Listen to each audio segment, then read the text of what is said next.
Most people spend their entire careers waiting for permission to lead, but the people who actually make things happen, they never ask for it. I'm Steve Cummins. And I'm Marcio Saito, and this is CareerZ Cast Voices.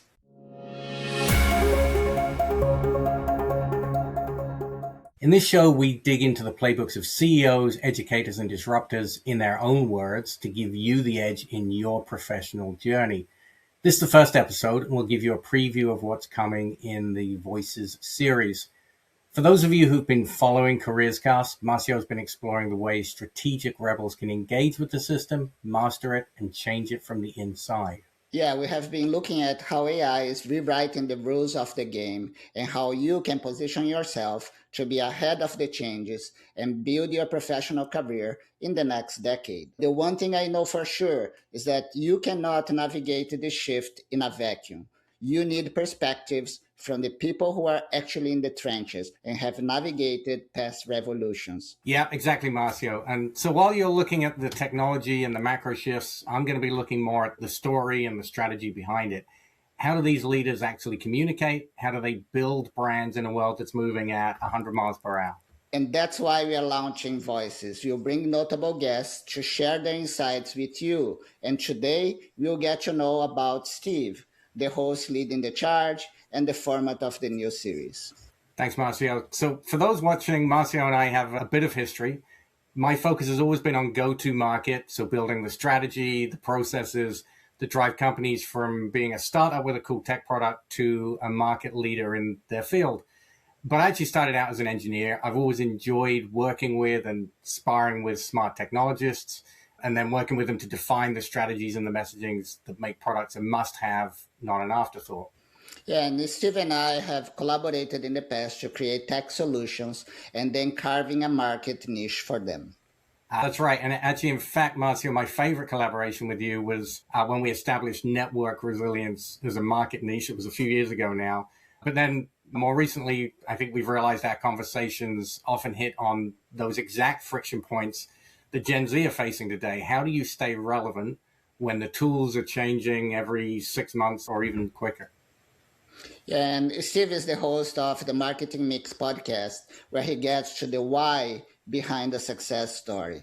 In this series, Steve is going to be the lead interviewer, digging into the journey of our guests, while I'll be jumping in to provide the pivot perspective, connecting their insights back to your career development. Yeah, that's it. And we aren't interested in those standard business interviews with the usual formulaic questions.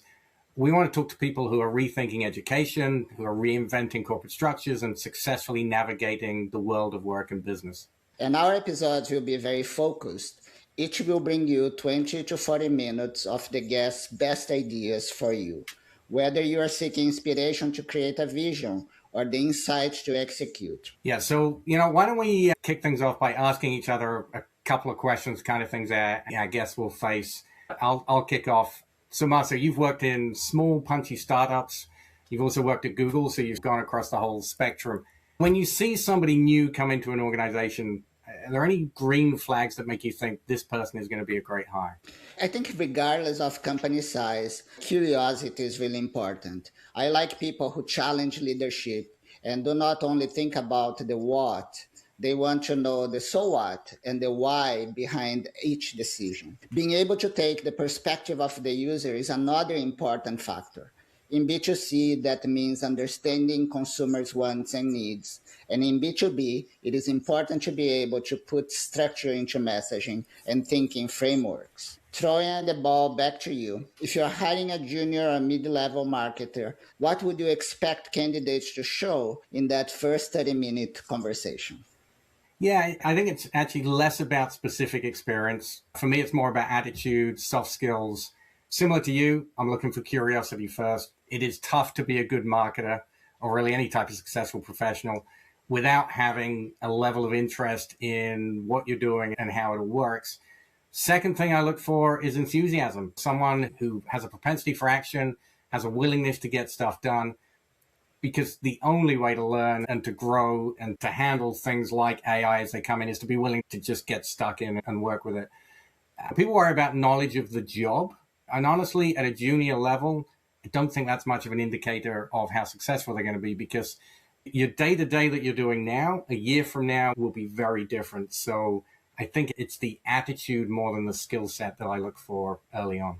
Several years ago, Steve told me that after an interview, he invites the candidate to go and get coffee together. And what happens in that outing is the insight for him to decide to hire someone. So if you ever interview with him, you should know that.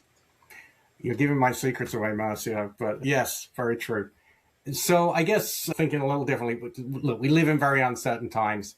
So let's talk a bit about how young professionals can think about and manage their career, particularly with all these technology changes that we're experiencing right now.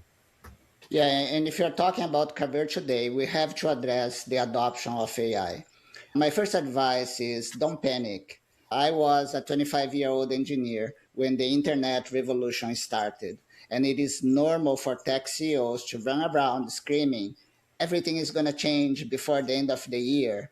It will take several years before AI significantly disrupts careers and the world. Now, that doesn't mean you can relax. You need to embrace technology as your competitive advantage, and it's important for you to understand that a new generation needs to learn from the old, but eventually need to leapfrog them to lead the revolution and move the world forward. The ones who become complacent will be left behind. And Steve, while I think its effect will ripple through society over the next decade, some of the most significant early impacts of AI adoption are in content and media. How is marketing changing in the era of AI, and what's your advice for early career professionals? So a lot of what I see happening in marketing beyond all the hype you'll get on LinkedIn is experimentation, right? So experienced marketers know what needs to be done to build a brand.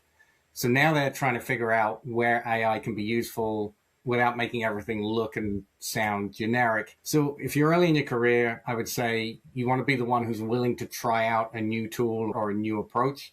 You should take time to collaborate with others in your group who may be a subject expert, more senior than you, but they're struggling to adopt AI. But also at the same time, you still need to learn the basics of the craft, and so that you're able to bring the two pieces of the puzzle together. Marcio, what do you want a 25-year-old living the AI era to get out of the series? With the technology changes come a generational disruption. The AI era will be led not by the CEOs of our generation. Young millennials and Gen Z leaders are what I call the strategic rebels. They understand the need to acquire the insights from people who navigated previous changes and apply them in a new context. I want Voices episodes to be career mentorship sessions for you. Yeah, and from my side, I really want to demystify leadership and management. We're going to do that by talking to people who are in the trenches, making those big decisions every day, and find out not only what's working for them, but also getting them to admit what they don't know and what worries them. I know there's a lot of talk about the hardcore 996 culture. Other people are looking for a better work-life balance. What we're going to be looking for is the best approaches to help you become successful on your own terms. And to do that, we've got an incredible lineup of guests coming your way, people who aren't afraid to challenge the status quo and to share their experiences with us. If you have been following the CareerZ Cast AI Skill Pivot series, consider Voices the real-world application of the ideas I have shared with you. So do me a favor, hit the subscribe button, follow us on LinkedIn, and get ready. The first interview is going to drop at the end of the month. And I'm Marcio Saito. And I'm Steve Cummins, and this is the CareerZ Cast Voices. We'll see you on the next episode.